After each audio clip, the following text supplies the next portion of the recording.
पश्यैतां पाण्डुपुत्राणाम् आचार्य महतीं चमूं व्यूढां द्रुपदपुत्रेण तव शिष्येण धीमता।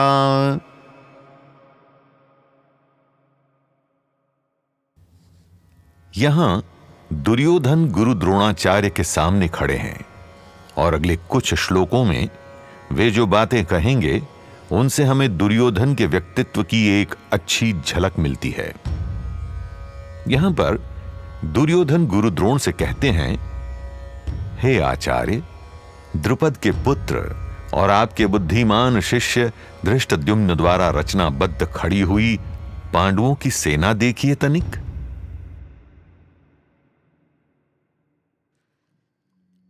सर्वप्रथम यहां धृष्टद्युम्न का नाम आना कोई संयोग नहीं है। धृष्टद्युम्न राजा द्रुपद के पुत्र हैं और ये नाम लेकर दुर्योधन यहां गुरु द्रोण को उकसा रहे हैं। राजा द्रुपद और गुरु द्रोणाचार्य बाल अवस्था में घनिष्ठ मित्र हुआ करते थे, परंतु समय के साथ द्रुपद बन गए एक महान राजा और द्रोणाचार्य रह गए एक निर्धन ब्राह्मण। हालांकि इस कहानी के कई पहलू भी हैं, परंतु ध्यान रखने वाली बात यह है कि अब दोनों मित्रों के बीच का अंतर बहुत बड़ा था। दोनों के बीच भ्रांति उत्पन्न हुई। द्रुपद ने गुरु द्रोण का तिरस्कार किया, एक विवाद उत्पन्न हुआ और यह विवाद इतना गंभीर था कि बालावस्था के दो मित्र अब दो शत्रु बन चुके थे। ऐसे में राजा द्रुपद ने अग्निदेव के समक्ष यज्ञ करके वरदान प्राप्त किया और यह वरदान था एक पुत्र धृष्टद्युम्न, जो बड़ा होकर वध करेगा द्रोणाचार्य का। और दिलचस्प बात यह है कि धृष्टद्युम्न को कहां भेजा गया सैन्य शिक्षा के लिए? गुरु द्रोणाचार्य के पास। परंतु गुरु द्रोण ठहरे एक उदार ब्राह्मण।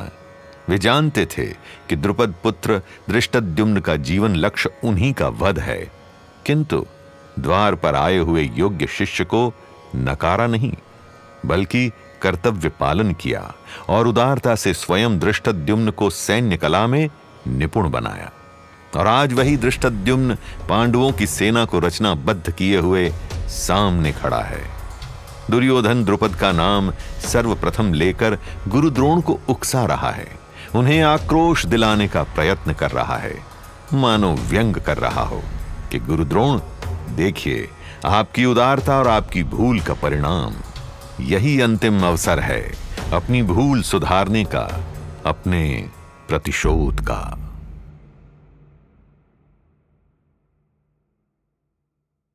दुर्योधन के डर की मनस्थिति यहां साफ झलक रही है।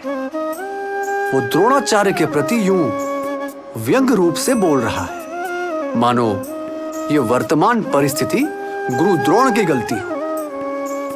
हर किसी को ज्ञात है कि दुर्योधन के छल, कपट और अधर्म का परिणाम है ये महाभारत का युद्ध।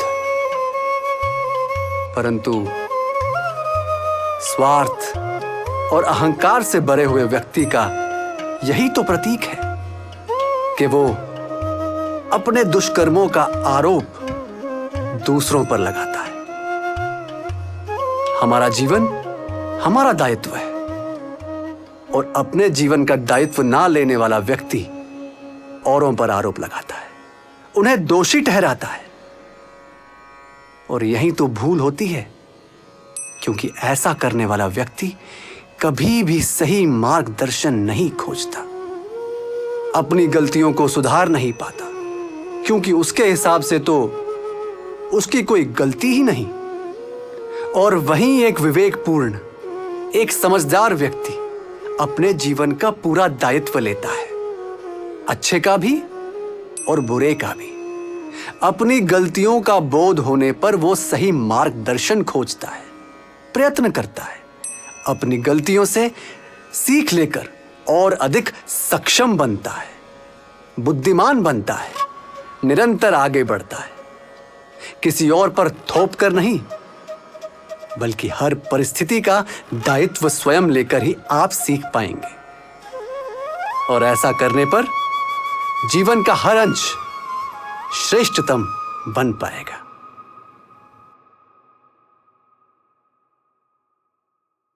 आपको क्या लगता है कि धृष्टद्युम्न को यहां आपका बुद्धिमान शिष्य बुलाकर दुर्योधन किसकी प्रशंसा कर रहा है?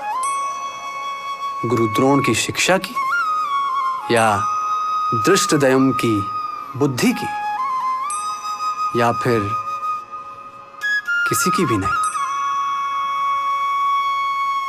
कटाक्ष की भाषा, कटाक्ष की भाषा है ये। गुरु द्रोण के लिए दुर्योधन के मन में द्वेष इसीलिए भी है क्योंकि वे पांडवों से प्रेम करते थे और शायद दुर्योधन से थोड़ा अधिक। परंतु क्या इसमें गुरु द्रोण की कोई गलती है? बिल्कुल नहीं। किसी से उनकी अच्छाइयों की वजह से स्नेह करना बुरा तो नहीं, और ऐसा स्नेह रोका भी तो नहीं जा सकता।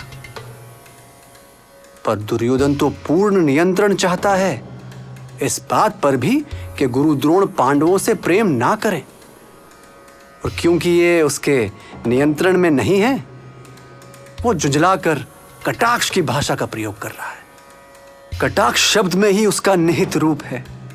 ये शब्द काटता है, ये शब्द काटता है संबंधों को, परिजनों के हृदय को। शब्द मीठे चुनने से बात मीठी नहीं हो जाती। मन मीठा रखने से ही बात मीठी होती है। किसी और पर नियंत्रण की चेष्टा भी प्रेम के विपरीत ही है। अगर हम चाहते हैं कि लोग हमें अपना स्नेह दें, तो संबंधों में नियंत्रण की प्रवृत्ति हमें छोड़नी होगी, क्योंकि स्वतंत्रता ही है जो सम्मान देती है और संबंधों में मिठास घोलती है।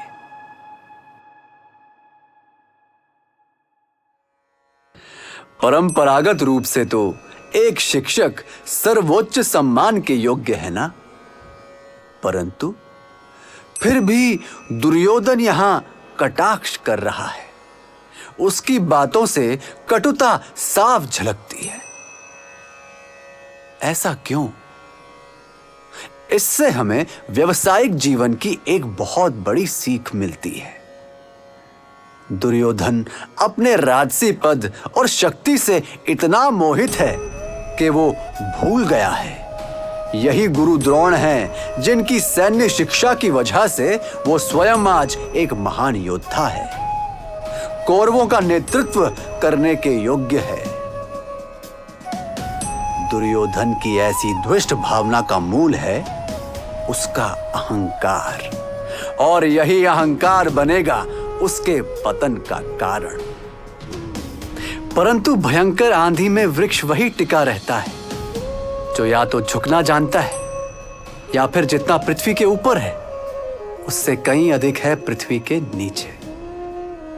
हमारे व्यावसायिक जीवन में भी आंधियां आना निश्चित है।